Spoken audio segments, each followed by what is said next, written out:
welcome back.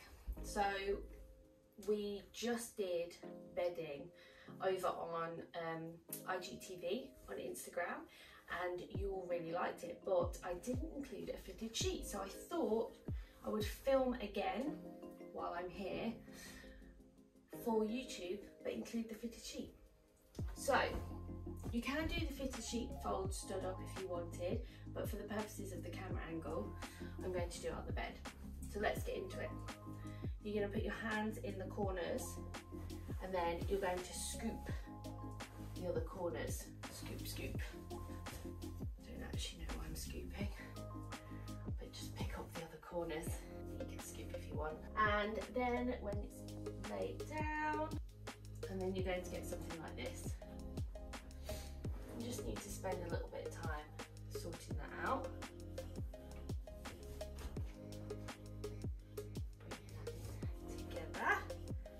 It's all nice and neat, and then we're pretty much done. This is a double actually, so if you had a king or a queen or a super king, you might want to go in again and scoop the corners one more time. Then we're going to go in with thirds and thirds again.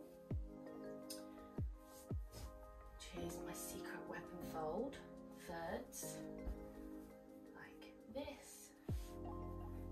Making sure you keep a nice gap,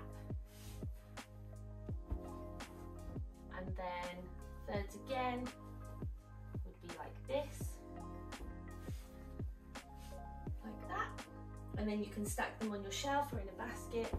If you wanted it a little bit smaller, you would just choose how small you wanted it and fold like this. You can get it a little bit smaller that way. Okay. Now for bedding, this is a single duvet, but this method works for all sizes. So you're going to fold it in half and keep folding it in half until it's an appropriate size for thirds and thirds again. So this is single, so I'm going to fold it in half and then half again.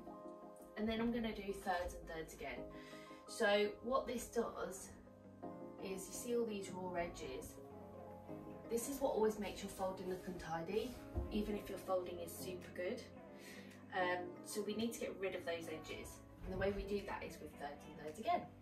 So you're going to fold over one edge.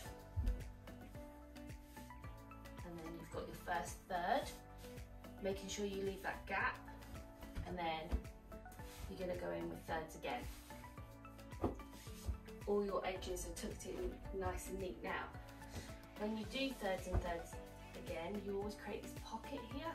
So if you wanted to really neaten that edge up, you've got a little bit more time, then you can pop your edge into that pocket, secure it all in, and into that pocket you'll have room for your pillowcase, which again, we're going to fold thirds and thirds again.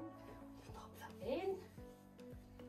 And then you've also got plenty of room for your fitted sheet if you are someone who likes to store all the bedding together. And there you go. And that will stack really nicely in a basket or in the cupboard. I'll just bring that closer to you. Thanks for watching.